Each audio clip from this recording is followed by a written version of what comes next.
Saturday Night Theatre begins at 8:30 in a minute's time.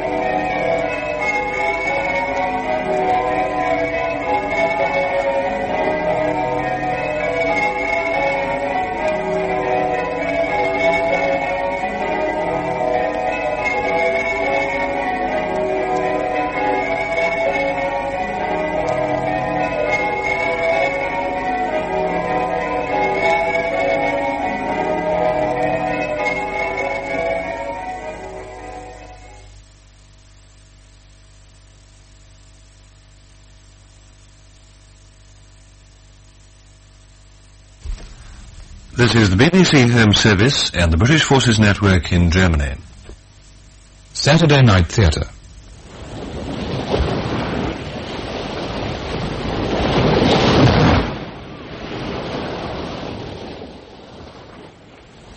We present Barry Foster and Derek Bond in Torment, a radio play by Philip Levene. Torment.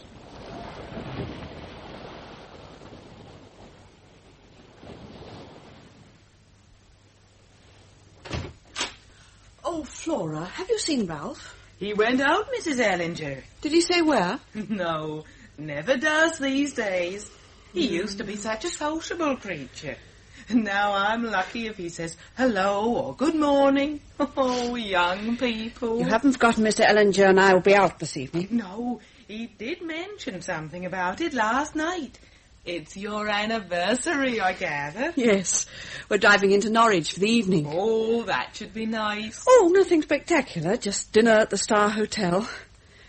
How long ago did Ralph leave? Oh, must be at least half an hour. He drove up towards the cliffs. Oh? From what I hear, he's always up there.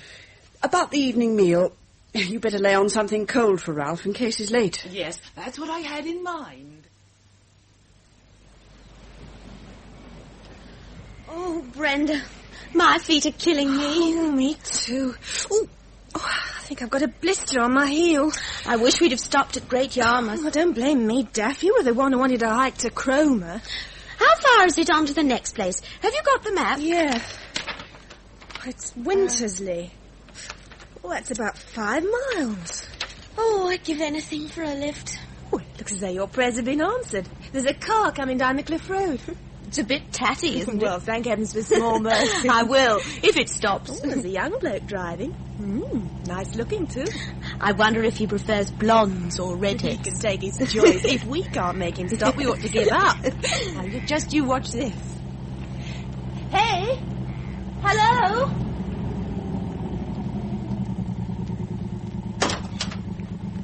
Hello. Are you going as far as Wintersleigh? What do you want? Oh, a lift to Wintersleigh, if you could manage it. We'd be ever so grateful.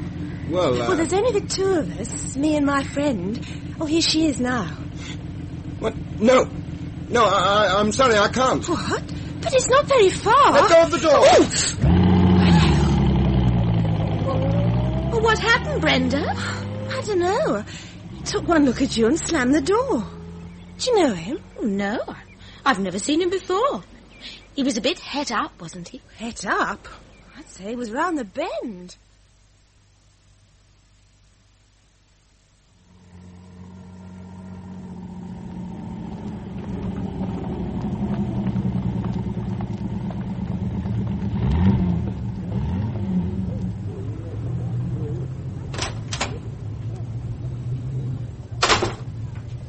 Excuse me. Yes? There's a police station around here somewhere, isn't there? And they're turning opposite. Yeah. On the other side of the road.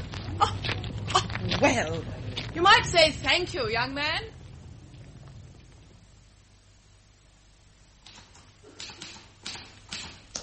Oh, Constable Bartley. Huh? Have you filed away those charge sheets? Oh, just done the last of them, Sergeant. Now, what about that accident at Hamsby? Has the cyclist been in? Oh, yes, I got his statement. Can I... It was a pedestrian's fault. Little doubt about that. Yes, I thought as much. Oh, look, there's someone at the counter. See what they wanted. Yes, son. Afternoon, sir. Can I help you? Yes, I'd like... Look, is there a senior officer I could talk to? What's it about exactly, sir? I'm sorry, it's difficult to explain. I'd like to talk to a senior officer, if I may. Oh, well, just hang on, will you? Yes. Here, son. Yep. That young bloke wants to talk to a senior officer. Will you handle it? Well, what's he want? No, he won't say. Oh, all right. Let me have that cyclist statement as soon as you can, will you? Yes, son. Now, sir, what can I do for you? Now, look, this isn't easy. I've come to give myself up. Oh? And for what, may I ask? Well, I don't know how to... Well, you see, it all happened nearly a year ago. I killed someone. A girl. You did what? I killed a girl. How do you mean? By accident? No. Well, where is she? I don't know. You don't know? I threw her body into the sea. Whereabouts? Off the cliffs, a few miles from here. Ah, I see. Well, what do I do? Just stand here? Aren't you going to take me into custody? For the moment, just come round this side the counter, will you? And through here. That's the way. Now, just wait in there, will you? I'll be with you in a minute. Did he say he killed a girl, son? Don't bother me now, Bartley. Must be off his head. I read about cases like that and the police gazette. Just get on with that report, there's a good lad. Yes, son. Hello? CID office? Is Inspector Hadley there? Sergeant Lumsden here. Well, get him for me, would you? It's important. Here's a statement, son. Drop it in the tray. That's it. Hello? Inspector Hadley? I'm sorry to trouble you, sir, but I got a young bloke down here in the interview room.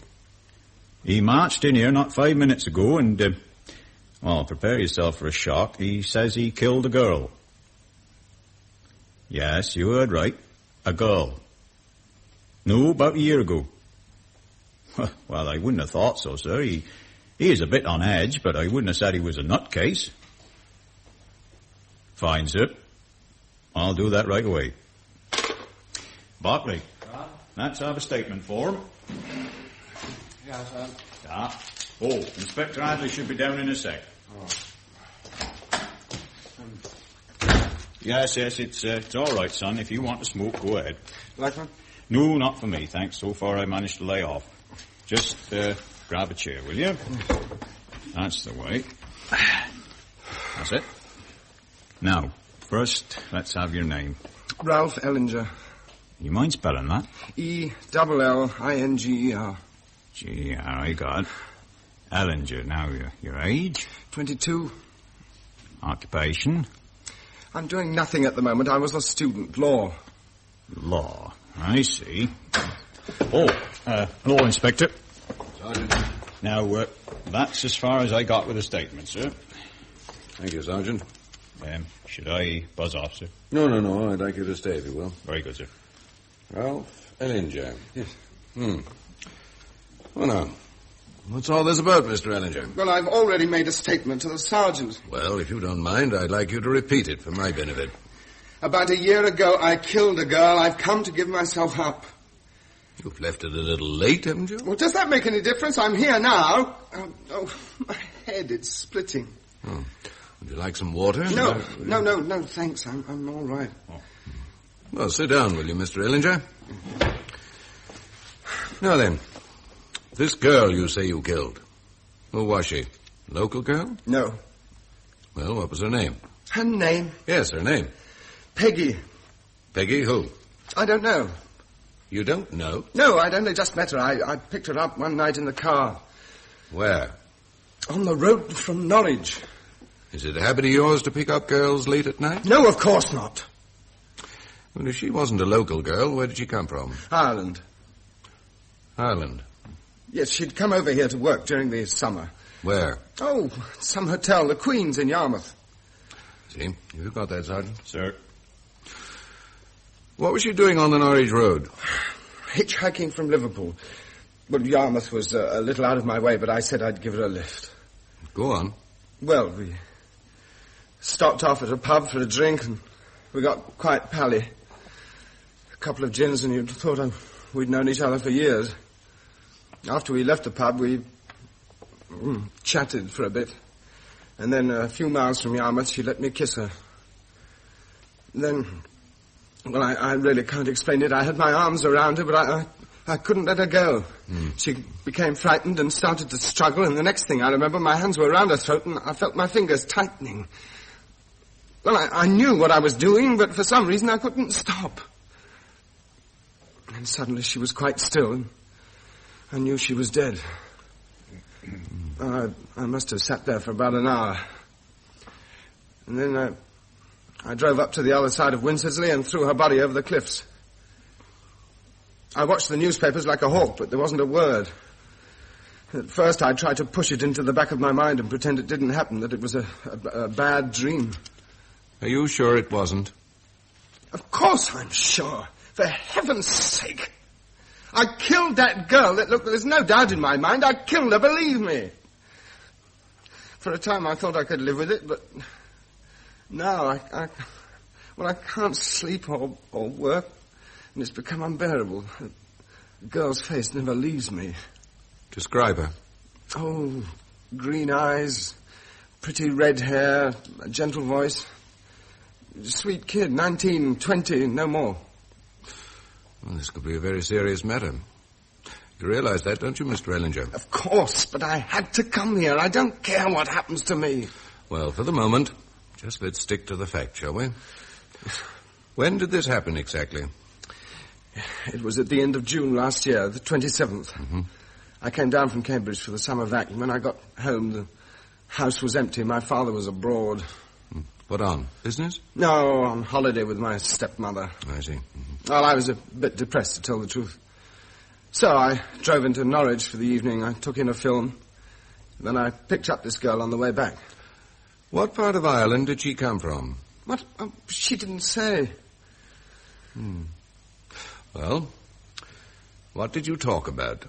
Oh, well, all sorts of things. She'd left home and had no intention of going back. She was hoping to settle down here. Now, how was she dressed? A light coat with large buttons down the front. Any hat? No hat. And, oh, well, everything else seems pretty hazy. Well, just stay where you are, Mr. Ellinger, will you? What? I'll be back with you in a moment. Oh, all right. Sergeant. Sir?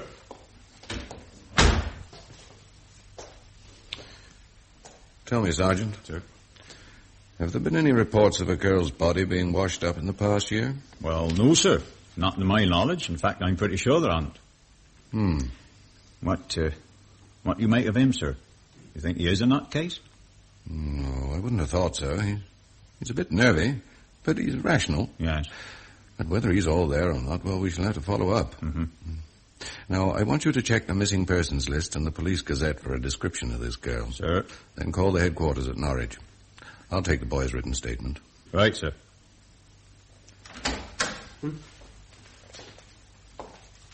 Now, Mr. Ellinger, I'll have to go over that again if you don't mind. So I shall need your signed statement. You can dictate it to me and I'll write it down. But first, let's have your address. Hillside House. Hillside House. Riders Lane. Riders Lane. Wintersleigh.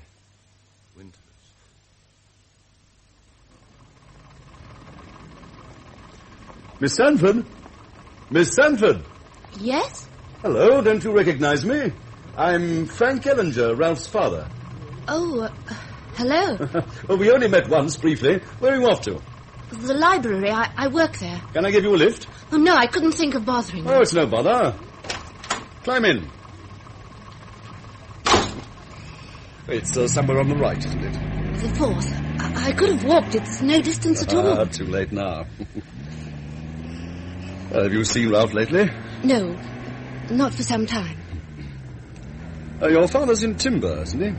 Yes. Sound. Well, you must tell Ralph I've seen you. No, please don't do that. Well, why not?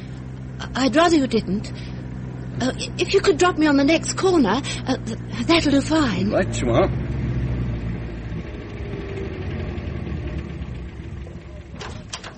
Thank you, Mr. Ellinger. My pleasure.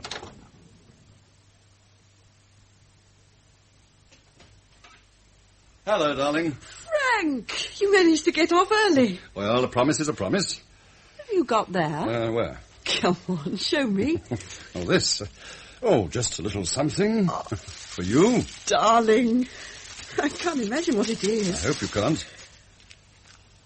Frank, a necklace. It must have cost you the earth. Very nearly. But I don't grudge a penny. You're a nice, kind man. Oh, I want to see it on. Not over this dress. Wait till I've changed. Oh, come on, over to the mirror. Here, let me.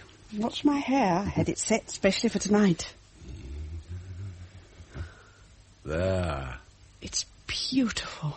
Quite beautiful, Frank. So I've had something engraved on the clasp. Oh, what does it say? Just a happy 10th. Did you think I'd forgotten how many? No, but after the 5th, one's inclined to lose count. Fool. Now wait, I've got something for you too. Oh, Ruth, you shouldn't. Which means if I hadn't, you'd have been furious. I can't even begin to guess.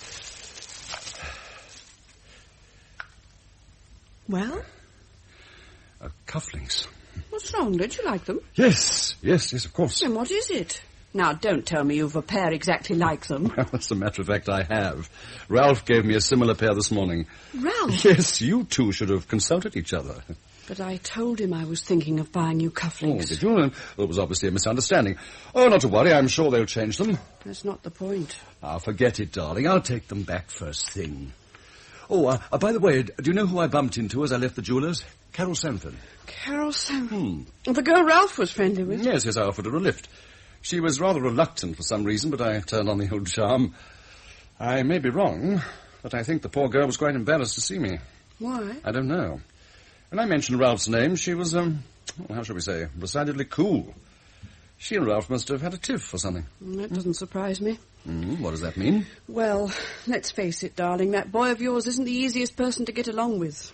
I know, I've tried. You're always dropping hints about Ralph. What does he do? Is he rude to you? I wish he were, then at least I'd feel some contact. He's just... Just what? Indifferent. Honestly, if I happen to find myself in the same room as he is, he has the happy knack of making me feel I'm not there. Oh, you're exaggerating. I'm not. Believe me, Frank. And lately it's got worse. In what way? I don't know. Well, look, I know he's not the easiest person to reach, but after all, the boy's been unwell. He's had a breakdown. But that was months ago. I'd have thought he'd have recovered by now. Well, I had another chat with Dr. Medway. These things take time. But if only he'd make an effort. Take a holiday, go abroad somewhere.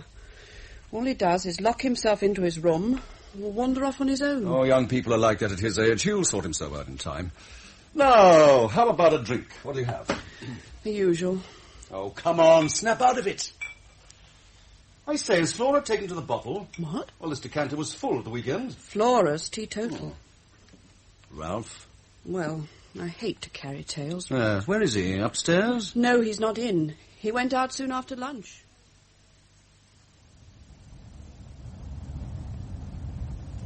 Yes, I believe it was somewhere along here, Inspector. All right, driver. Pull up. Yes, sir.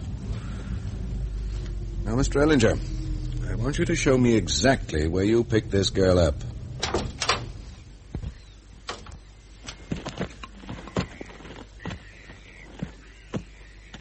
It was about here.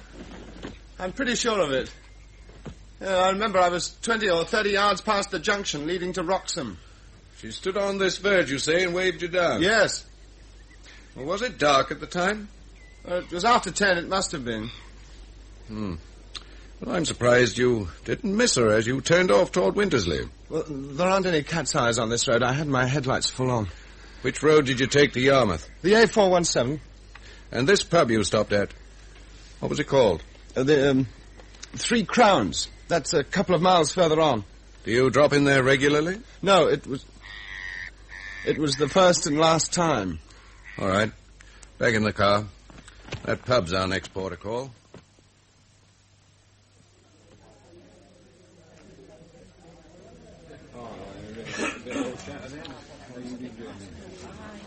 Can you recall who served you, Mr. Ellinger?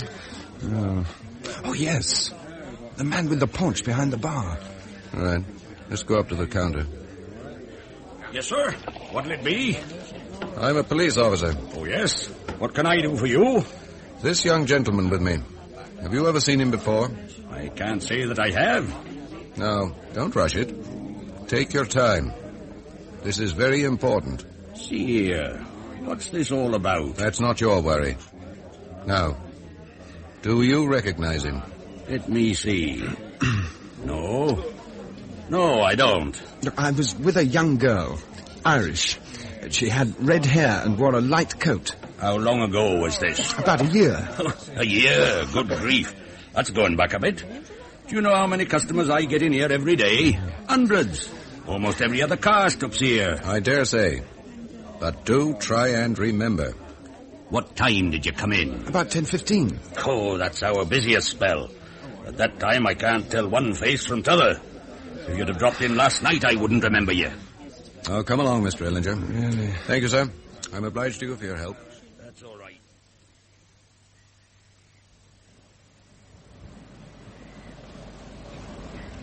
This is the place, Inspector. I parked the car at the top of the cliff road, and then I carried her body over to the edge. Here, you say? Yes. It was very windy that night. I had a job to keep my balance. Was the tide in or out? Oh, I can't be sure. It was pretty dark. It was in, I think. All right, Mr. Ellinger. Well, we'll try that hotel in Yarmouth. Do come in, gentlemen. Oh, my credentials, Mr. Carstairs. Yes, of course, sir. This is Mr. Ellinger. How do you do? Will you take a seat? No, thanks. We're in something of a hurry, Mr. Carstairs.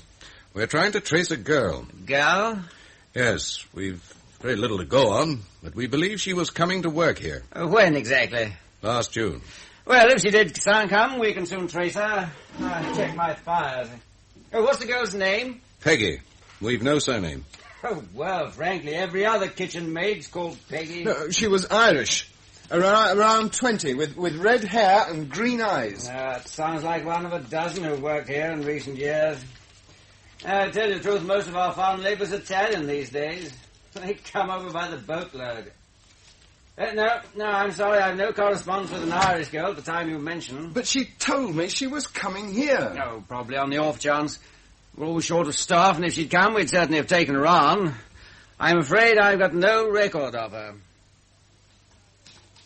She was about 22, 23. You got that? Red hair, green eyes, wearing a light coat with large buttons down the front. No, there's no photograph.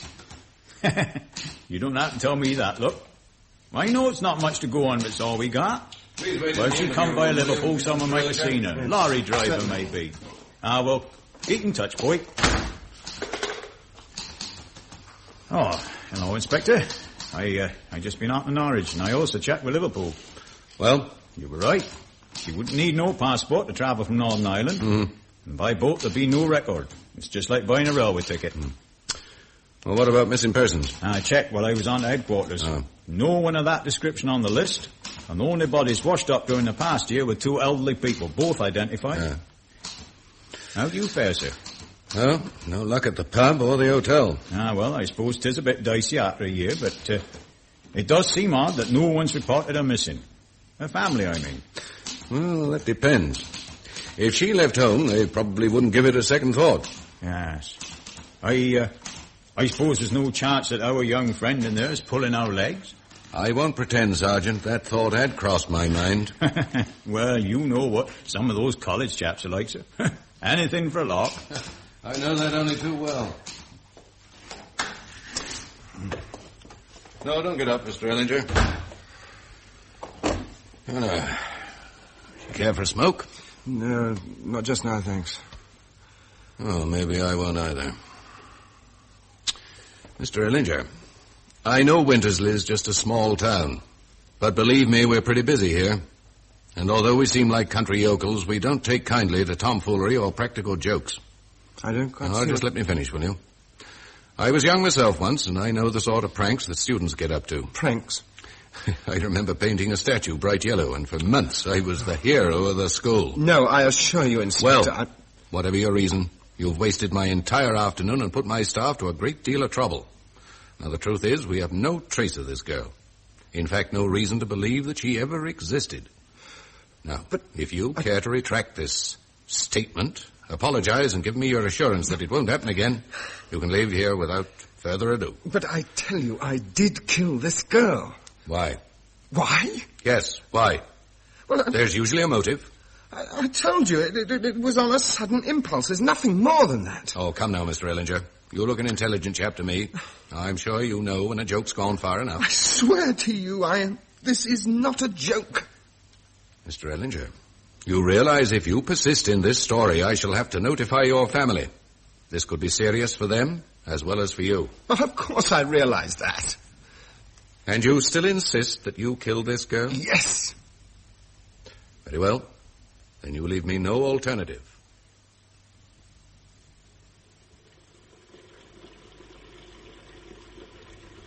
Frank? Would you sit me up? Just a minute. Where's a towel? Here you are. Oh, thanks. You look stunning. You look frightful. Give me a chance. It's got a brilliant tea and a touch of aftershave, and I'll be a different man. Oh, I shan't like that at all.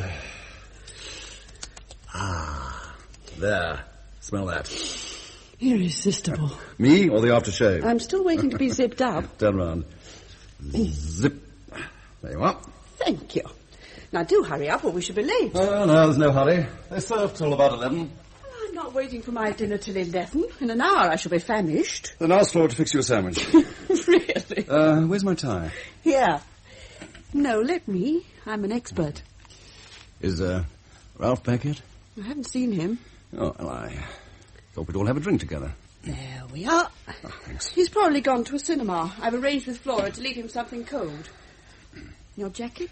Ah, tar. Now, let's make sure I've got everything.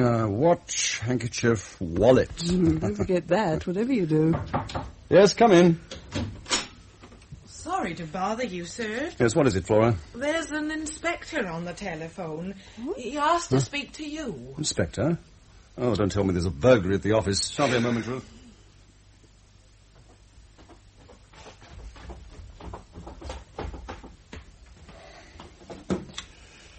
Hello? Yes, speaking. Yes. Yes, I see. Well, what's the trouble exactly? And can't you be more specific? Look, I'm just on my way out. Oh. Very well, I'll be down. Goodbye. What is it, darling? Believe it or not, Ralph's down at the police station. What's happened? Oh, Lord only knows. Another car accident, I expect. Oh, no. He couldn't have chosen a better night, could he? Oh, Flora. Yes, sir? Ring the Star Hotel in Norwich, would you? I've booked a table. Tell them we may be a little late. This girl's coat, Mr. Ellinger. I'd like you to describe it again, if you would. But, Inspector, how many times do I have to... Please, Mr. Ellinger. The coat. It was loose-fitting with large buttons down the front. What color? Green. But you described it as a light coat in your first statement. I meant the buttons were green. The coat was fawn or grey. I can't be sure. So I gather. Now, the pub you visited was the Three Crowns at Pooley? No, Wroxham. And she was going to work at the Queen at Cromer? Yes. No, Yarmouth. Oh, look, I'm tired and you're confusing me. Yes, I'm becoming a little confused myself. Don't you believe anything I say? I'm trying, Mr. Ellinger. Believe me, I'm trying. Yes? He's arrived, sir. Oh, thank you, Sergeant. Your father's here. So? You still sticking to this statement? I am. Well, very well, sir. Just remain here for a moment. Mr. Frank Ellinger? Yes? Inspector Hadley, CID. Oh, how are you? This is my wife. Oh, how do you do, Mrs. How do you Ellinger? do?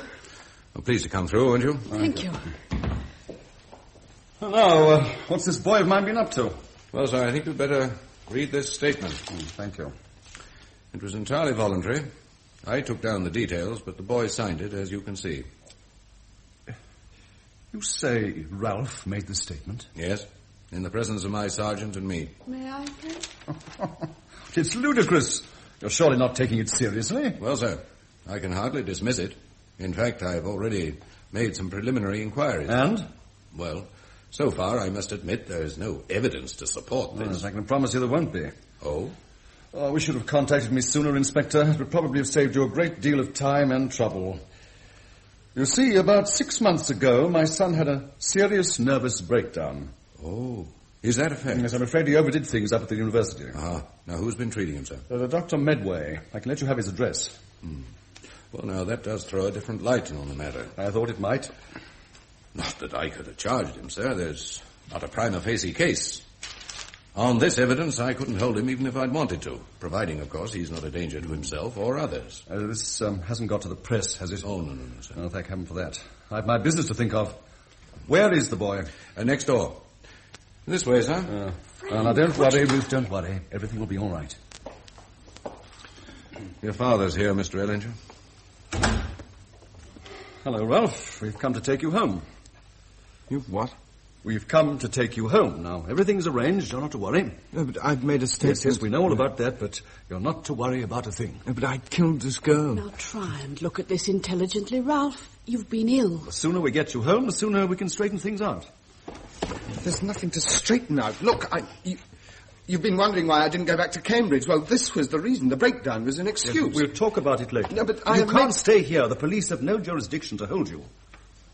Is that right, Inspector? Yes, it is. But I've confessed, haven't I? I mean, you've got it there in black and white. I've told you how I killed her, when and where. What more do you want? I'm afraid I can't argue with you, sir. You think I imagined it all, or that I'm off my head? No one's suggesting that, Ralph. But you need help. Don't you see that? It's the truth. It may be unpalatable, but I can't help that. Now, come along, Ralph. I should, if I were you, sir. My car's parked outside. I can find my own way, thanks. Believe me, Ellinger, you've really nothing to worry about. All the same, Denton, I thought you ought to know about it. I'm glad you came. But remember, I'm a solicitor, not a criminal lawyer. Though from what you've told me, I'm quite sure the police won't proceed further. I should just forget about it if I were you. But how can I? He still insists he killed this girl. Have you consulted a doctor? Yes, I was on Medway's doorstep first thing. And what did he have to say? Well, he's one of these GPs of the old school. He seems confused as I am. Mumbled something about a sedative. And finally suggested I call in someone else. A psychiatrist? Yes. Well, that's exactly what you ought to do. Look, there's a chap who's given evidence for us on several occasions. Rooney's his name. Very reliable. I'll get you his address. But in the first instance, I should get Medway to write him. Yes, Flora? The gentleman's arrived, sir. Show him in, Flora. Oh, this way, sir. Oh, thank you. Dr. Rooney, how do you do? How are you? Frank Ellinger. Sorry I couldn't get here before today. It's not my usual practice. No, it was good of you to come. It's a very attractive house you have here. You like it? Yes, I bought it when I remarried. We've been here 10 years. My business is in Norwich, but I prefer to live a little way out. I envy you. I'm surrounded by industry. Oh. But as most of my patients are executives, I mustn't complain. No. Would you like to get rid of your coat? Oh, thanks. I should drop it over the back of the chair. Here? Yes. Can I offer you a drink? Not for me, thank you. But you go ahead. I gather you, from Dr. Medway's letter, you've had a spot of trouble. That's putting it mildly. It's been like living on the edge of a volcano. I've tried talking some sense into the boy, but he won't budge. And Dr. Medway thought it would be a good idea to call someone in. And do you? Think it's a good idea? Well, since you ask, frankly, no. After all, it's... I know. Better a fracture or an ulcer in the family than mental illness, eh? Well, since you put it like that... What exactly is it you want me to do? Well, I'm not sure. See the boy, I suppose. Talk to him. Find some reason for his fantastic behavior. And treat him? Naturally. So there's little doubt in your mind that he is mentally ill? I wouldn't put it quite so strongly as that. He's got some bee in his bonnet, that's all. But bees come in many varieties. Well, what I mean is he doesn't seem off his head to me.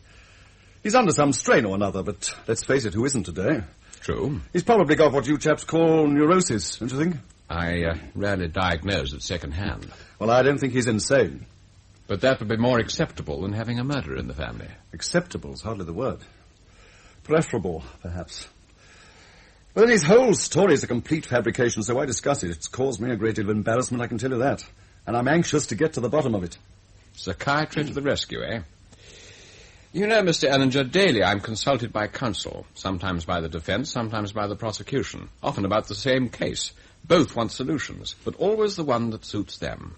There's a check if you can oblige, the way out if you can't. A great many doors are closed behind me. I'm afraid I can't tailor my diagnosis to save you embarrassment.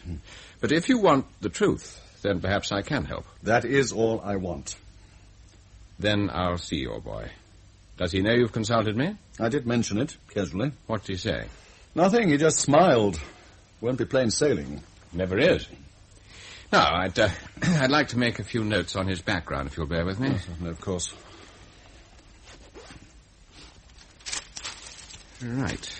Now, Ralph's age is... 22. And his general health? Until his breakdown, excellent. Any complaints of headaches, throat trouble, any other aches and pains? No, not as far as I know. Any history of insanity in the family? Certainly not. Good. Now, if I remember rightly, Dr. Medway mentioned he had been up at Cambridge. Yes, studying law. How did he get on? Very well, above average, I believe. Mm-hmm. As a child, was he very imaginative? Not unduly so, no. This is your second marriage? Yes, his mother died when he was 11. How did he take his mother's death? He was away at school at the time. I didn't see him till after the funeral. He seemed to take it very well. How soon after did you remarry? Is that relevant? If it wasn't, I shouldn't have asked. 6 months. Did you talk to him about it? We had a chat. He seemed unconcerned. He was more interested in a new fishing rod. Uh-huh. How does he get on with his stepmother? Well enough. Ralph's never been what I'd call demonstrative. And with you? Not too badly. To tell you the truth, he's a bit on the arty side, if you know what I mean. He wanders around with his head in the clouds. Half the time I don't know what he's talking about. Has he any girlfriends? Yes, he had one. What sort of a girl? Nice sort of girl. Works in the local library. Her name's Carol Sanford. Mm-hmm. Sanford. Yes, that fizzled out some time ago. Don't ask me why. When did you first notice any change in his behavior? Well, now I come to think of it. About a year ago. Just after my wife and I got back from abroad. He'd shut himself away in his room, wouldn't talk to anyone, and started helping himself to my drink. I take it he's never been in trouble with the police before? No.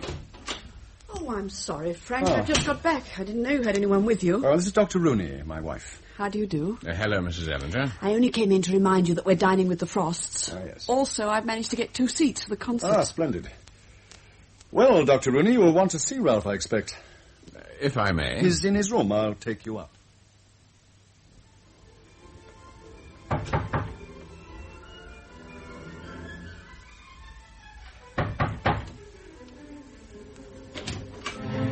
Oh, forgive me, I did not. Please, one moment.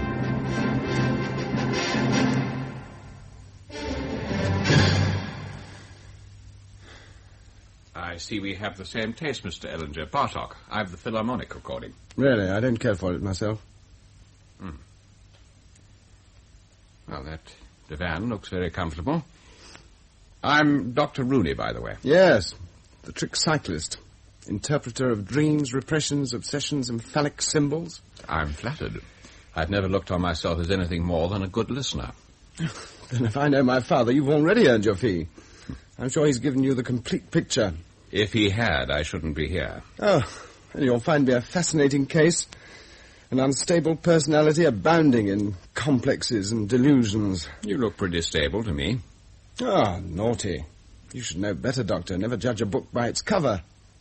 I mean, to look at me, you'd never believe I killed a charming, helpless girl, would you? That these hands had squeezed the life out of her without rhyme or reason. No, of course not. Well, don't worry, Doctor. You're in good company. It is odd, though, isn't it? We spend millions on the detection of crime, but confess. Offer yourself on a plate. And the truth isn't enough. They want evidence, witnesses. And if you can't produce them, they sentence you to live with it. You'll be surprised at the number of people who daily confess to crimes they've never committed. 2 or 3 of them arrive in my consulting room every week. If the laws of evidence weren't there to protect them, they'd spend half their lives in jail. Suppose one of your patients were guilty. I've yet to meet one. They're usually people who are frustrated, rejected. Some need the limelight and publicity. Others seek punishment to allay certain guilt feelings. Thanks for the lecture, Sally. I can't fit into one of your pigeonholes. Do you smoke? On occasions, like a chimney. Do help yourself. Yes, thanks. This is one of them.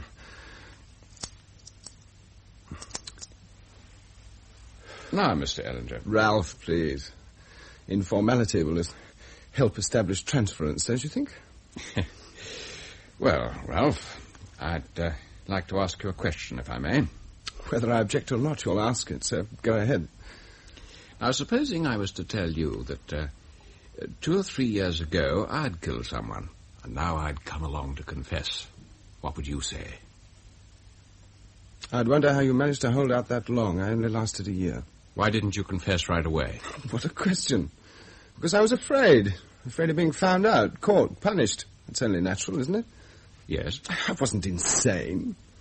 I knew I'd killed the girl. I knew I'd done wrong. I didn't relish the thought of ending up with a rope round my neck. Then why this sudden change of heart? Oh, because there are things that go on inside of one that I never knew about. Call it conscience, call it what you like. You know, it's ironic. I was a law student of all things.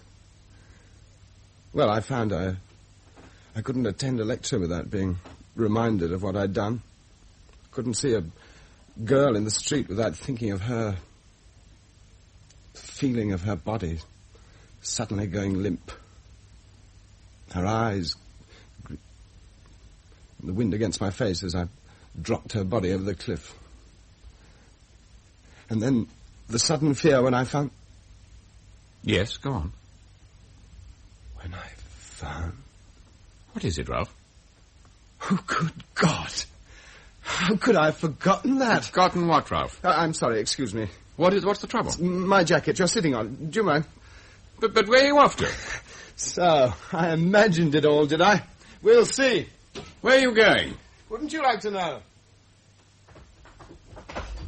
Ralph, what are you doing down here? I'm going out. Where to? That's my business. Ralph, I'm talking to you. You let go of my arm. Have you seen Dr. Rooney? Yes, I've seen him. What is it, Frank? What's happened? God knows. Rooney, what's going on? I don't know. Ralph, would you mind telling me where you're going? If you must know, to the police. For God's sake, haven't you caused enough trouble? What are you going to do now? Tell them about the handbag. Handbag? What handbag? The girl's. The one I killed. I found it in the car the following day. Where is it? I threw it in the marsh along the Norwich Road.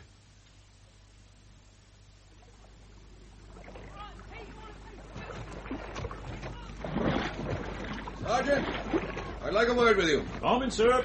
I hope you don't object to my presence, Inspector. Why should I, Mr. Ellinger? Oh, blast. My right foot's a soaking. There must be a leak in my boot. Excuse me a moment, Mr. Ellinger. Yes, of course. How's it going, Lumsden? No luck so far. We've covered the North Marsh for about half a mile, not a sausage. What's the bottom like? Pretty muddy. How far out have you been? About 50 yards, and that's a great deal further than anyone could throw a handbag. Have you found anything?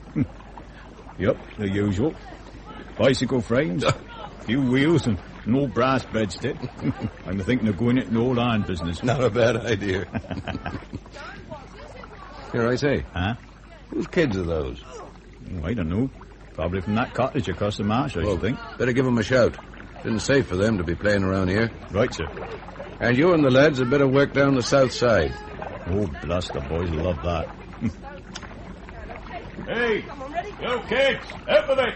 Go on. It's dangerous to play here, look. Inspector, you don't really expect to find anything, do you? I'm sorry, sir, but having received this information, it's my duty to act on it. Yes, I appreciate that, but the boy's obviously unwell. Today it's a handbag in the marsh. Tomorrow he'll come up with some other cotton ball story. Right, go, come on. No, not as big a stone as that. This one, yes. Not once. You get stuck in that marsh and you'll find yourselves in real trouble. Well, what are all those men doing out there, mister? Are you coppers? Never you mind. Now go on. Back home.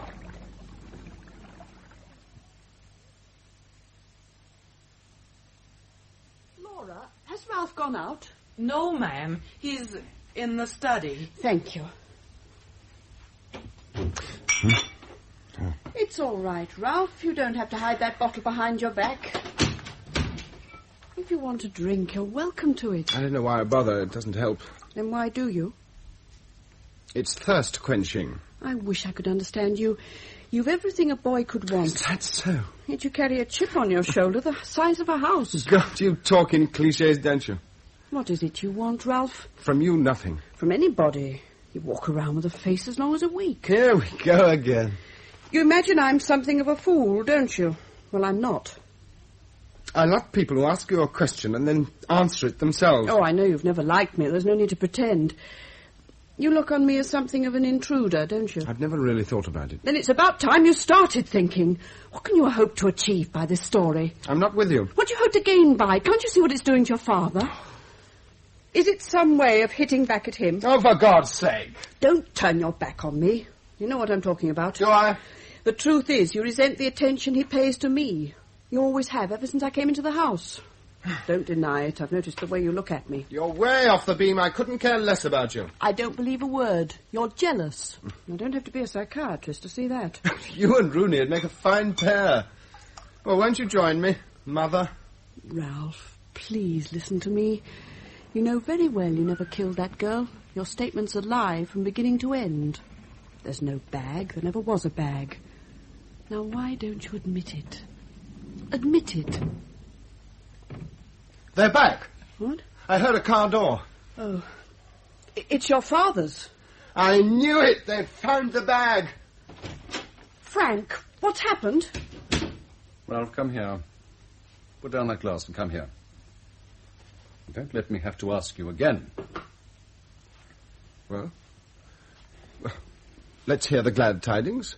They didn't find anything. What? The police didn't find any bag.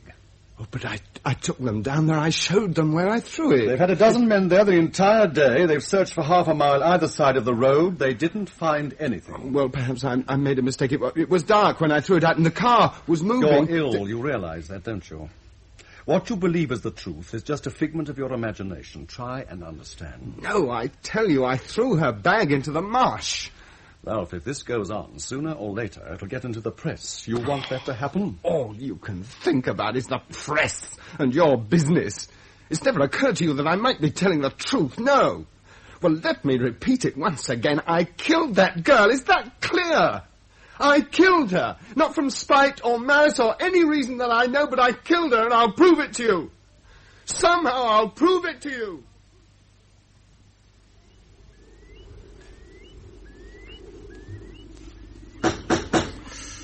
Oh. Mr. Gray? Oh, that's me. I'm Inspector Hadley. I've driven over from Wintersleigh. I won't keep you a moment. Oh, yeah. Yeah, you're the chap who called by yesterday when I was out. That's right, yes. My wife did mention something. It was my market day. Oh, I'm sorry I've given you an extra journey. Oh, that's all right. Oh, these dragging kids. Here, stop that noise, will you? If you want to play, go into the yard. Got my ball. Well, there's half a dozen others in the shed. Now go on, round the back, both on you. Little devils. Your kids? Mm-hmm. I saw them playing in the marsh yesterday. It's pretty treacherous out there, though. Oh, I shouldn't worry about them. It's been their playground since they were so high. Now, what's it you want to see me about? Oh, just a routine call. We were led to understand that a woman's bag was thrown into the marsh a short distance from here. A handbag? Yes. A light plastic affair with broad stitching and a shoulder strap. I wondered if either you or your wife had seen anything like it floating around. When was it thrown there, do you know? Well, some time back. Last year, in fact. Oh, I haven't come across it. I'm sure my wife had mentioned it if she had. Well, I'm sorry to have troubled you. Thank you for your help again, Mr. Gray. I've been looking all over for you, sir. I'd almost given up. I called back to see Mr. Gray, without much success. I'm not surprised. Oh, no. What's your problem, Lumsden? Well, sir, I got a friend of yours outside. Oh? Who? Young Ellinger. Oh, no. Not again. Yup. Should I send him packing or get on the blower to his father? No. Let's have him in. Sir. Inspector, see you, Mr. Ellinger. Go on in. All right, Sergeant. Sir. It was good of you to see me, Inspector. Oh, what is it this time, Mr. Ellinger? Look, I'm sorry about the bag. I know you've been put to a great deal of trouble. That's the understatement of the year. But it is somewhere in the marsh, believe me. I might have thrown it further on. You see, I was travelling at about 30 miles an hour. Mr. Ellinger, just take a look at this map, will you? There are thousands of acres of marshland between here and Norwich. And it'd take my men a month of Sundays to cover that area. Yes. Now look here, son. Why don't you go home like a good boy? You know, I'm getting just a little tired of you, Mr. Ellinger. Do you know where I've been for the last couple of hours? No, do tell me. Down to the seafront. Oh, I wish I could have joined you. Instead, I've been gallivanting around the countryside, and to no avail. Look, I'm sorry you couldn't find the bag. Not half as sorry as I am. But maybe this will convince you. What is it? It's one of her buttons, off her coat. Where'd you get this? I found it on the beach, among the rocks below the cliff. Oh? How do I know that? What? How do I know you found this button on the beach? Because I'm telling you. But you've told me so many things, haven't you? But it's off her coat, I'm sure of it, and I swear to you I found it at the foot of the cliff. Well, even if you had, what would it prove? I don't understand. Did anyone else see the girl in the coat? Well, in the pub. They don't remember you. Besides, these buttons are manufactured in the 100,000. Oh, for goodness sake, man, use your head. But you think I'm being unreasonable, don't you? But my job isn't to prove a man guilty or innocent.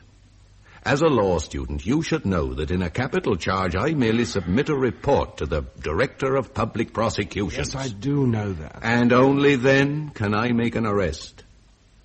Now, if you were in my shoes, what would you do? I ask you. You see, I suppose you think that I've been neglectful, don't you? Well, believe me, I haven't. I've been in touch with Liverpool, circulated your description of the girl, checked with missing persons both here and in Ireland. I've even spoken to the hydrographic section of the Admiralty to check the tides last year. They said it was possible that a body might have been carried toward the coast of Germany. So, the Yard have even spoken to Interpol, without any success, I might add. I've checked with everyone who could have been of the slightest help. Well, you'll agree that we've been pretty thorough, eh? Yes. But you haven't produced a single witness or an item of evidence to substantiate any part of your story. Well, can you blame me for being skeptical? No, I haven't come across many murderers in my time, but the few I have met have been very anxious not to be caught. Well, doesn't your behavior strike you as rather odd? You don't realize what's going on inside me. Well, that's hardly my province. But if you want my candid opinion, son, you need a rest. Now, you go away for a spell. But whatever you do, I don't want to see you here again. And for your father's sake, stay out of trouble.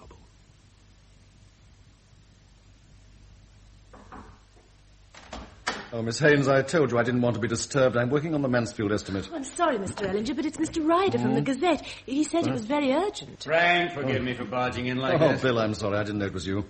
All right, Miss Haynes. Yes, sir. I was going to telephone, but on second thoughts I decided to make it a personal call. Pull up a chair. No, I haven't time for a cosy chat. We go to press today. Now, let me come straight to the point and then get the hell away out of here. What's up with you? I, found your boy waiting in my office when I got back from lunch. Oh, yes? He spilled me a fantastic story. Well, frankly, it made my hair stand on end. How about a girl, an Irish girl? Oh, yes, you know about it? Yes, I certainly do. It's been going on for some time now. I've had to call in a psychiatrist. Oh, I thought as much. Yeah, I remember you telling me he hadn't been well. Nothing's leaked out, has it? No, of course not. There's no question of publication. Well, I'm very grateful to you, Bill. Oh, don't thank me, please. Look, if there's anything I can do... Not just now. No. Well, I'd better get back to the office. Give my love to Ruth. Yes, I will. Oh, Miss Haynes. Yes, Mr. Ellinger. Call this number, will you, and get Dr. Rooney on the line. I'm sorry I couldn't get here sooner, but I was delayed at the hospital. Well, Dr. Rooney, I had a call from the inspector. Ralph's been down to the police station again. When was this? Before lunch. This time about a button he said he'd found on the beach. I'm surprised Hadley didn't put him under lock and key. The boy's not certifiable, at least not in my opinion. You might change your mind when you hear the rest. He then called in at the offices of the Gazette. It's a good job the editor's a friend of mine, I can tell you, or his confession might have been splashed across the front page. You'd hardly describe that as normal behaviour, would you? I know it's distressing for you. Distressing, good God. Look, I'd like Ralph to be at my consulting room tomorrow morning. Why? I think it might be an idea to exclude the possibility of any physical abnormality. Say 11:30. I'll do what I can, but I'll probably need a team of wild horses. I'll relieve you of that jacket, Ralph, then onto the couch. Leave my shoes on? Yes, that's all right. When I've done this encephalogram, my nurse will take a blood sample, and then I want you to go across to the hospital for an X-ray. It must be costing my father a packet. You talk as though he keeps you short. Oh, heaven forbid, no, he's generous, more than generous. Then why don't you like him? Did I say that? Just raise your head a little. Now, don't worry about these wires. They won't give you a shock or anything. It's an odd gadget. I feel as though I'm about to be launched into space. Yeah, I'm almost through. There. Now, I shall ask you to do one or two things. Just do them, but don't talk. You're asking a lot. Ready? Yes.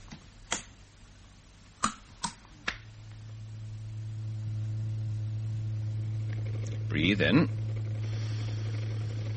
Hold it. Breathe out. Now, close your eyes. Open them. Now, close them again. Fine, that's all. Can I open them? Yes, but no, stay where you are. Just let me get rid of this paraphernalia. Tell me, what do you do in your spare time? Oh, books, music. No friends? I find it difficult enough to contend with myself. Your father mentioned a girl you were friendly with, a Miss Sanford. Oh, did he? What was she like? Oh, upper crust intellectual. Pretty. Sounds promising. Yes. Well, if you're through, where do I go for this blood test?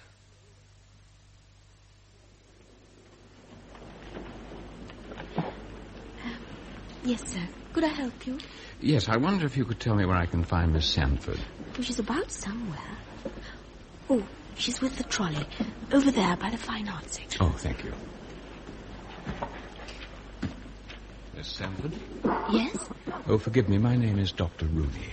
Oh, if it's the medical section you want, it's just on the other side of the gangway. No, this is a personal matter. Oh? I really shouldn't be bothering you. Please carry on. What is it you want to see me about? I believe you know a young man called Ralph Ellinger. I did. He happens to be a patient of mine. Oh, is he ill? Well, he's not exactly ill. I think I understand. You're a psychiatrist, aren't you?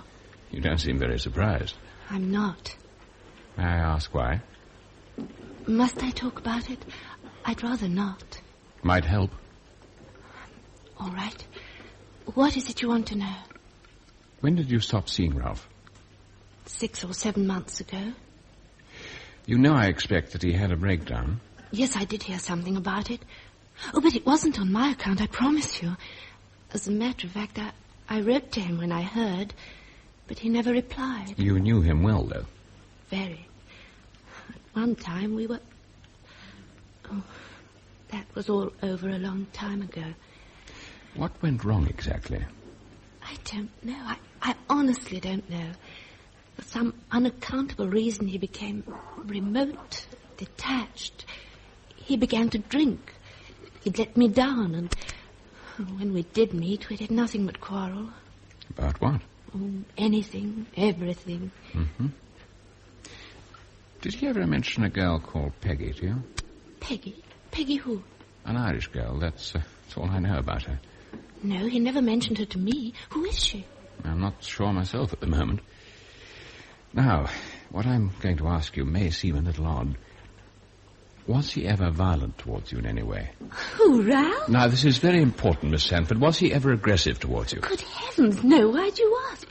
Oh, what's happened? Oh, nothing for you to worry about. Now, about his behavior. To your knowledge, did he ever avoid certain places? It's odd you should ask me that. We used to go for walks along the cliffs. And then suddenly he refused to go up there. Did he say why? No, he wouldn't give any reason. I can't tell you why, but at times he frightened me. Shh! This chatter's most disturbing. Oh, I'm sorry, madam. I'm afraid I haven't been much help, Dr. Rooney. On the contrary, I'm very grateful. Goodbye, Miss Sanford. Goodbye.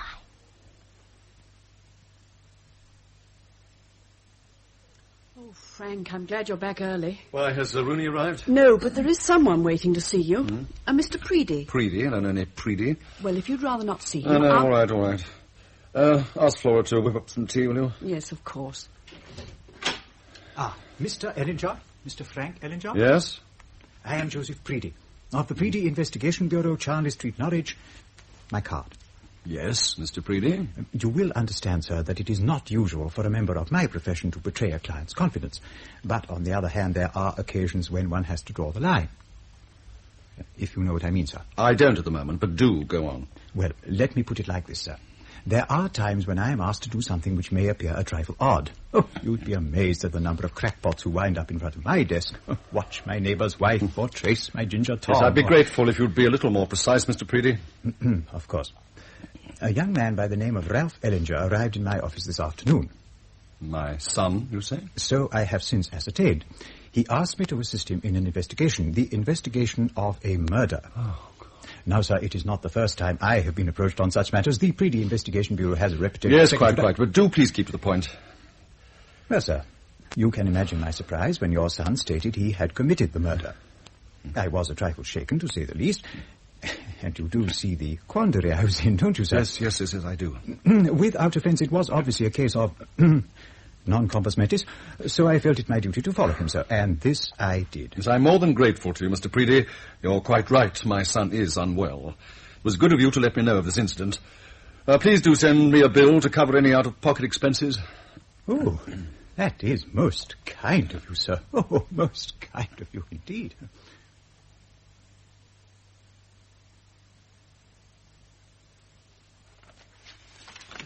Well, from the X-rays, Mr. Ellinger, there's certainly no disease of the central nervous system. Somehow it would have been a relief if there was. At least we'd have put our finger on it. Are you sure you won't have any tea, Doctor? No thinking, Mrs. Ellinger. The encephalogram was normal, and so were the blood tests. I've no doubt the boy's physically sound. What about his mental condition? Well, he's intelligent, well-orientated. His memory's a little hazy, but then there are no symptoms of mental disease. Look, Doctor, do you know what that boy did this afternoon? He visited a private detective in Norwich to help him investigate. He's obviously unbalanced. I wouldn't have described him in that way. Well, how would you describe him? He's not specifically sick, but greatly disturbed. From the few talks I've had with him and the tests I've carried out, I'd say he was emotionally immature. That's a little vague, isn't it? To put it bluntly, he hasn't grown up. He's grown up enough to go and lie to the police.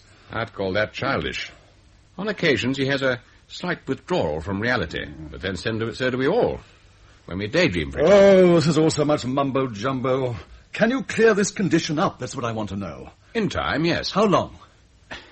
I'm not a contractor. I can't give you a delivery date.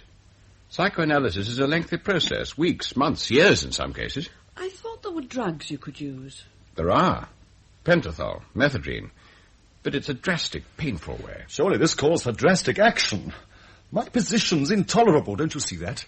If it'll help to get at the truth. But even if I use a drug, there's no guarantees. But surely it's worth a try. Very well, providing the boy agrees. Where shall I go, Doctor, on the divan? Yes, I think you'll be comfortable there.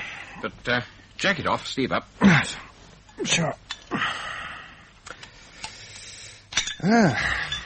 You know, the last time I had an injection was at school. There were about 50 of us. By the time they got to me, the needle was blunt. I hope that one's nice and sharp. As a needle. I can't bear syringes. I'll turn your head the other way if you prefer. What are you giving me? A little pentothal.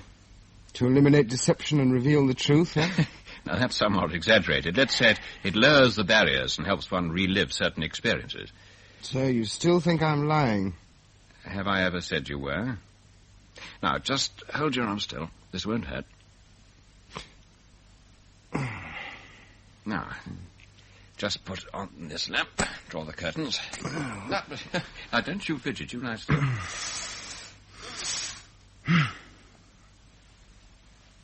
Did I tell you I'd thought of suicide? No. Oh, well, I had. Often. But I hadn't the guts. I don't know how I walked into that police station. You know, Doctor, this may interest you. Before I left the university, I was writing a thesis on crime and society. And do you know what I think? People want their pound of flesh providing it's not from the family circle. Morality's so convenient, isn't it? How long does this stuff take to work? Oh, not long. A minute or so. If you like to move your feet over, I'm just caught on the edge of the divan. Oh, do. Make yourself at home. How are you feeling? Oh, pleasant. Very pleasant indeed. It's nice. Yeah, I feel as though I've had half a dozen gins. The room's beginning to spin a bit. No. Lie back and relax. Beautiful. Beautiful. Wicked. Wicked. What is it, Ralph? What are you thinking about? That girl. Peggy. The one I killed. Did you kill her, Ralph? Oh, God, why doesn't anyone believe that? Of course. I killed her. We were sitting there, in the car. The windows were all misted up. I had my arm around her. And suddenly she looked older. I felt a kind of resentment stirring in me. And I couldn't remember what I was doing there, but it was as though I'd arranged it all. My head was aching. I felt I couldn't go on the way things were, and I had to be rid of her. Who? The girl. Then I got my hands around her throat and held them there, tight. I'd show her. Yes, I'd show her. Go on. Struggle, you bitch! Struggle! Hey, for all the good it'll do you. Oh, the pleasure of it. If only you knew. And then her face began to turn blue. And her eyes went all bloodshot, and she stopped struggling, and there was some blood trickling down her lip onto my hand. I wiped it on her coat. No, this simply didn't happen, did it, Ralph? It did. Well, did you think I imagined that drive to the cliff? I was so afraid. I could hardly grip the wheel. But she was lighter than I thought, and she seemed to float through the air as I dropped her over the edge. Then I drove back here. My father was abroad having a grand time with his beloved Ruth. And I found some whiskey and drank the lot and fell asleep. Right here. Next day, I had a terrible shock. Found the bag. Whose bag? The girl's. In the car. Had a broad stitching round the edge and a long shoulder strap. And I knew it was hers when I saw the initial. It was a large gilt M. M? Mm-hmm. I hid it in the cubbyhole, and then later I threw it in the marsh. And all this time, and I can still hear her voice and smell her perfume. And won't I ever be rid of her? Doctor, you must help me. No, please help me. I can't suffer it anymore. No. All right, old chap. Now, just take it easy. Now, give me some tablets. Just hang on, I'll get you a little water.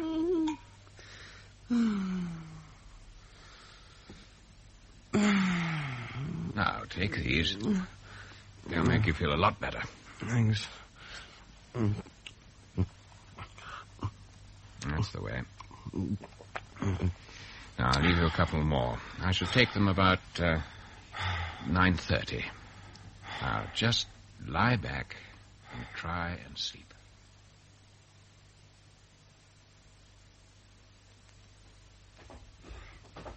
Well, has he had the injection, Doctor? Yes. How is he? Fair. Could we go into your study? Yes, of course, sir. Come along this way. Well, what happened? The same story, only this time more detailed. You know, it's odd. Most people with delusions are inclined to deviate, embellish, distort. Yet Well, you surely can't believe there's any truth in his story. Sometimes it's difficult to separate what's true from fantasy. But either way, I think I understand his motive. You do? Yes. This murder he describes indicates hatred against someone or some situation. In this case, I believe that someone is your wife. Ruth. Well, there's nothing novel in that. The substitution of one person for another often happens in a criminal act. But Ruth, what has she ever done to him? Nothing deliberately. But in his mind, she may have deprived him of your love and companionship. Can't be serious. Ralph doesn't care a damn about me. A child hasn't been born who doesn't care about his mother or father. At the time of your marriage, the boy felt rejected. Oh, this is just psychiatric jargon. You think so, do you? Tell me, how much time have you given the boy in the past 10 years? Well, I'm not exactly idle. My business doesn't run itself, you know. Yes, but you've time for parties, theatres, holidays. Yes, so do thousands of other couples. They don't all drag their kids around with them. Why should he suddenly go off the rails? Why are some people accident-prone and others not? You can't generalize. The boy needed you. Emotionally, you gave him nothing. His hostility had to have an outlet. If you saw Ralph's statement, you'll notice the similarity between the girl he described and your wife. But murder? For heaven's sake. It may sound absurd, but the seeds of violence can't grow in a vacuum. They need a nourishing soil. It's usually found in the family. The boy craved for emotional security. You didn't give him that. Well, I'm sorry, I don't understand a word you're talking about. I've given the boy a good home, and Ruth's done everything to fill his mother's place. But he hasn't made the slightest effort. You ask me, he started this cock and bull story to cause trouble. To create a rift. Why else should he go to the police? The pressure of guilt, perhaps? Pressure of guilt, my foot. I don't believe a word of it. Under pentothal, he described the girl's bag in detail. But there is no bag. The police couldn't find it. Ralph mentioned the initial M. M? He said it was in gilt lettering. So? Well, doesn't that strike you as odd? Yes, it does, considering he told us the girl's name was Peggy. Exactly. Peggy is a diminutive of Margaret. Margaret? Yeah. Now, if he was lying, why embroider it in such detail? In fact, why mention the initial at all? He has a more colourful imagination than you give him credit for. Perhaps. Look, Doctor, the boy has his failings, but to my knowledge he's never lifted a finger to harm anyone. Can you honestly believe he'd kill a helpless young girl in cold blood? I don't know, Mr. Ellinger. I wasn't there. But we all have primitive impulses that constantly seek relief. And no one is incapable of murder, believe me. But there's no evidence, nothing. What he said under pentothal would hardly be admissible. There's no case to answer. I agree, but whatever you or I believe, try and understand that he's burdened with an insufferable guilt. And this could be more painful than an open wound. And Mr. Ellinger's expecting me. Oh, yes, sir. Come on in, won't you? Ah, Inspector Hadley. In here, if you would. Oh, thank you, sir. I believe you've met my wife. Oh, yes, sir. Good morning, Mrs. Ellinger. It's hardly that, is it? No, I suppose not. But that boy's lucky. I saw Mr. Sandford again this morning. He could prosecute for trespass and the girl for assault, but they'd rather not. Why have you come, then? Well, forgetting the Sandfords for a moment, in view of all that's happened, I'm of two minds whether or not to apply to have him remanded for a medical report. Is that necessary? Haven't we had enough trouble already? Look, Dr. Rooney's with him now. He's suggested that he gets away from here for a while. Oh, he has he? Well, I don't know whether I would advise that, sir. But everything's arranged. He's packed. The train leaves in 15 minutes, and I've got his plane tickets. Well, I don't want to hold him up, but I think I ought to have a word with Dr. Rooney first. Oh, you'll be down in a minute. Won't you take a seat? Thank you. Look, I'm sure you'll agree. A few months in the sun, and Ralph will be as right as rain. All packed, Ralph? Very nearly, Doctor. What have you got there? Gin. You disapprove? I doubt if my saying yes will stop you. You know, I have a feeling I shan't see this room again. Now, that's nonsense, and you know it. Is it? Tell me, Dr. Rooney, what conclusion did you reach, finally? Conclusion? Don't hedge. The criterion of murder is menace of forethought. I can't believe that you would ever kill anyone deliberately in cold blood. But did I kill the girl, or didn't I? Now listen to me, Ralph.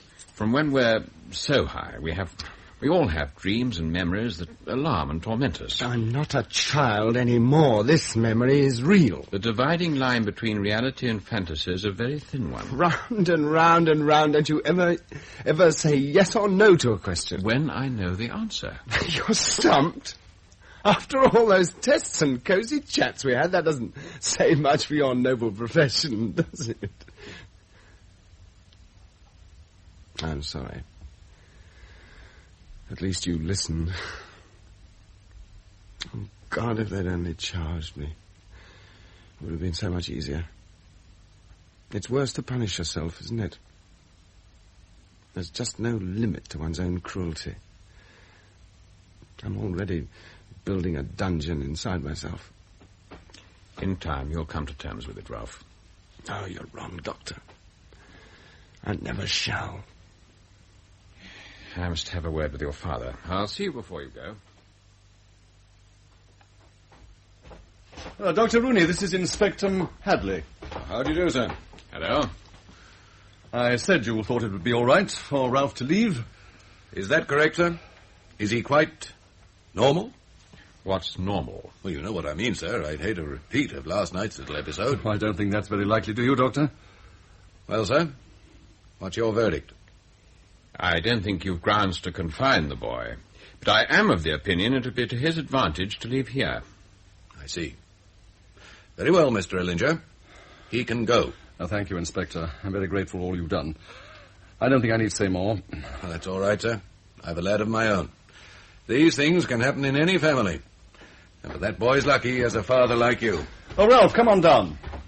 Goodbye, sir. And goodbye, Mrs. Ellinger. Goodbye, Inspector. All ready, are we, Ralph? More or less. Well, now, don't go off without your ticket, will you? Oh, no. I think this should see you through for a couple of months. What? Well, go on, take it. Just wire me if you need any more. Now, I'll get the car round. Oh, no, don't bother. I can drive myself to the Oh, station. no bother, I insist. Goodbye, Doctor. Goodbye, Ralph. You know where you can reach me, if you need to. Thank you. Goodbye, Ralph. Take care of yourself. Goodbye.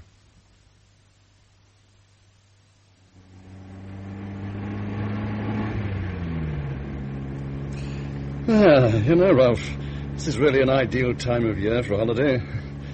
I wish I could leave the business and join you, believe me. Well, you'll know how things are. Yeah, of course. Still, you have a good time. Which reminds me, there's a little place about 10 miles south of Dijon called Nuit Saint-Georges. It's a marvellous hotel there. You listening to me, Ralph? What? Oh, yes. What are you looking at? Oh, those kids on the marshland. You'd think their parents would know better than let them play there. Still, as I was saying, this wonderful little hotel. Your mother and I stayed there when we were first married. I haven't been back there since, but they're bound to remember me. Why don't you go down there? Food's excellent, and I promise you'll be comfortable. Pete, that policeman said we're not to play here. Why? We're not doing any harm? No, come on. We better go back and play in the yard. Here, wait a minute. There's something down there in the water. Where? There, look.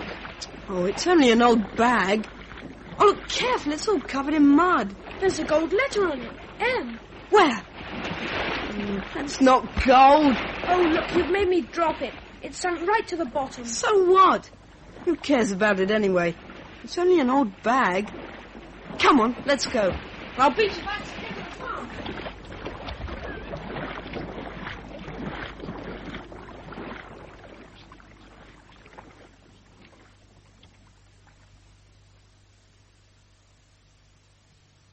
In Torment, by Philip Levene, the part of Ralph Ellinger was played by Barry Foster, and Dr. Rooney by Derek Bond. Frank Ellinger by Rolf Lefevre, Ruth Ellinger by Barbara Bolton, Inspector Hadley, Philip Morant, Sergeant Lumsden and Mr. Preedy, Peter Claughton, Flora, Priscilla Benson, Publican, Arthur Gomez, Mr. Ryder and Mr. Carstairs, Will Layton, Mr. Denton, Godfrey Kenton, Carol Soundford, Dorrit Wells, Constable Barclay, Michael Spice, Brenda, Patricia Bendall, Daphne, Patricia Cree, David, Terry Raven, and Pete, Jeremy Ranchev. The recorded production was by Robin Midgley. You can hear a repeat of this programme in Afternoon Theatre on Monday the 7th of May from 3 until 4:30 p.m.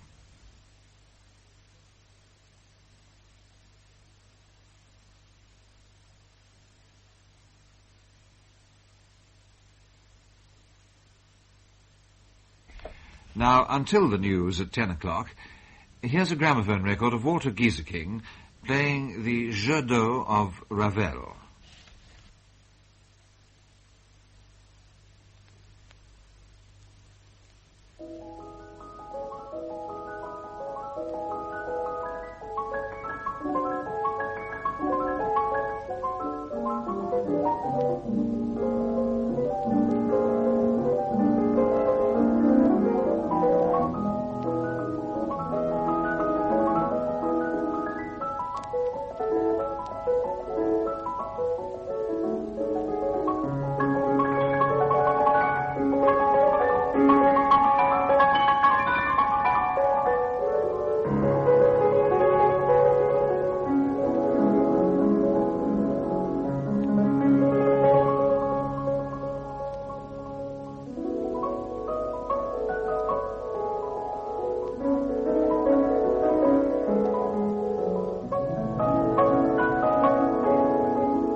Now, the news follows in a few moments after the chimes of Big Ben for 10 o'clock.